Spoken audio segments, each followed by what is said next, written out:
Hey, it's Mimi. From Zolo Kitchen. This is for my sister-in-law Amanda. She's been asking me for this recipe for a long time, and we are going to make Caesar salad dressing. So, you already have your list of ingredients. I am going to make this with my immersion blender.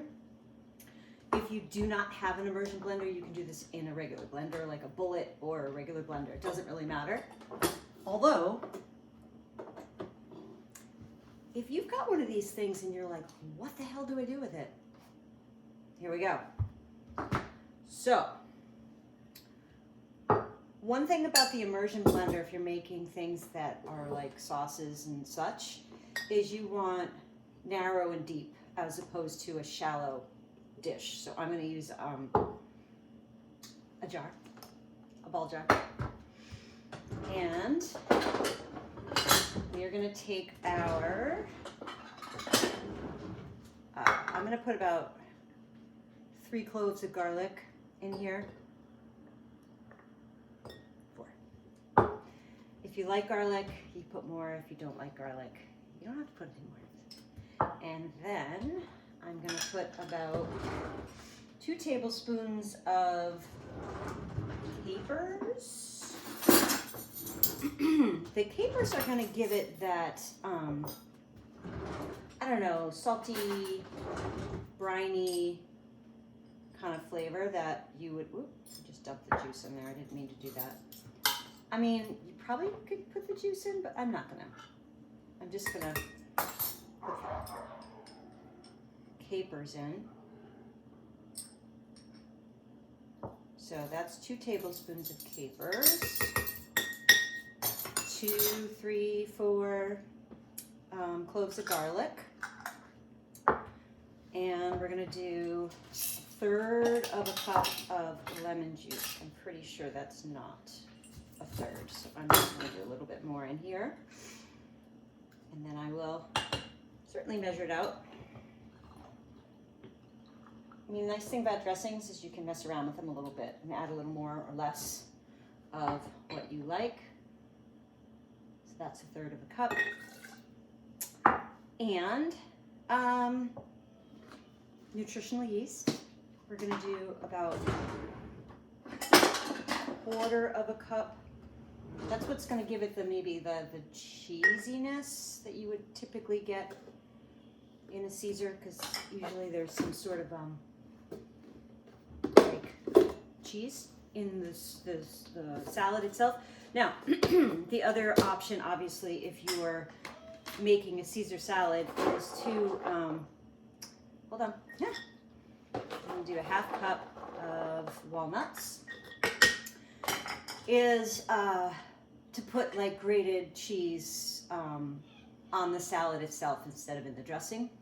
But I would still recommend the nutritional yeast because it's really, really good. And I am totally hooked on, do I have any, the Follow Your Heart Parm. It's excellent. So just keep that in mind. Okay, where were we? I found, whoop, sorry, just got something stuck in here. I found a vegetarian, vegan really, Worcestershire sauce. It's called Lord Sandy's. I don't know. I found it in this random supermarket and I bought like 4 bottles. There's no junk in it. It's great ingredients. So we're going to do 2 tablespoons of that.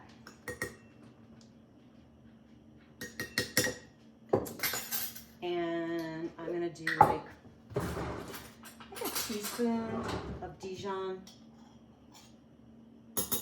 Dijon is or mustard in general is like an emulsifier, so it kind of pulls things together, but also adds a nice flavor. And then we're gonna do 1 cup and 1/3 of good quality olive oil. It's gonna take forever because it's in one of those little poury things, but that's okay. Maybe you're getting organized with whatever you're doing there.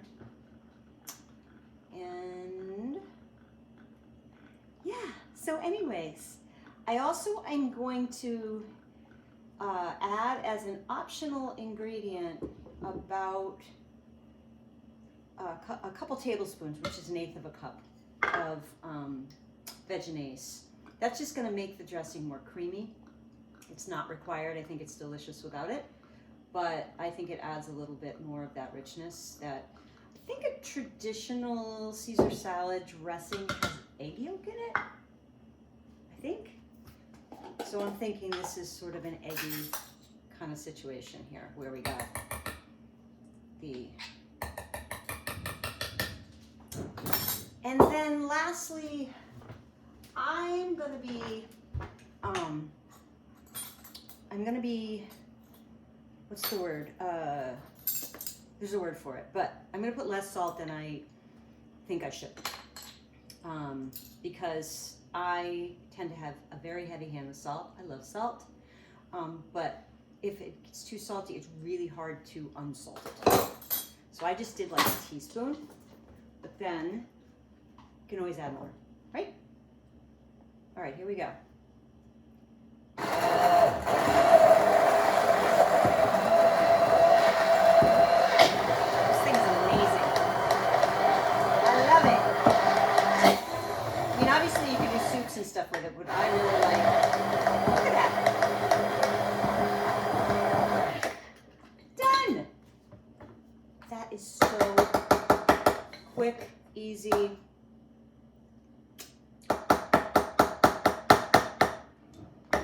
More salt. I mean, I knew it would, but I just put another teaspoon in there. But I just wanted to make sure. How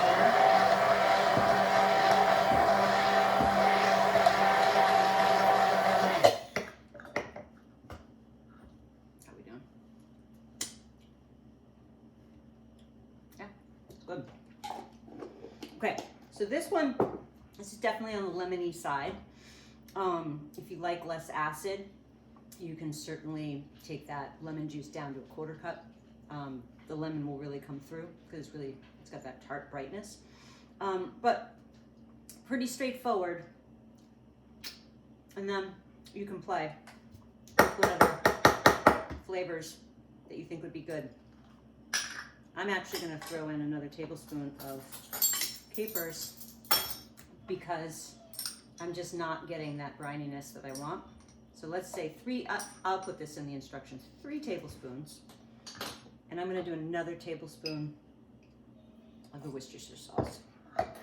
Sometimes I get kind of like, where I just can't stop and screw around with it. So,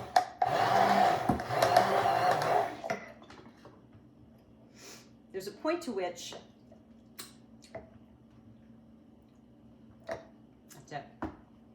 there's a point to which you just gotta let it sit, right? Because if you keep tasting it, you're not gonna be able to be like, ah.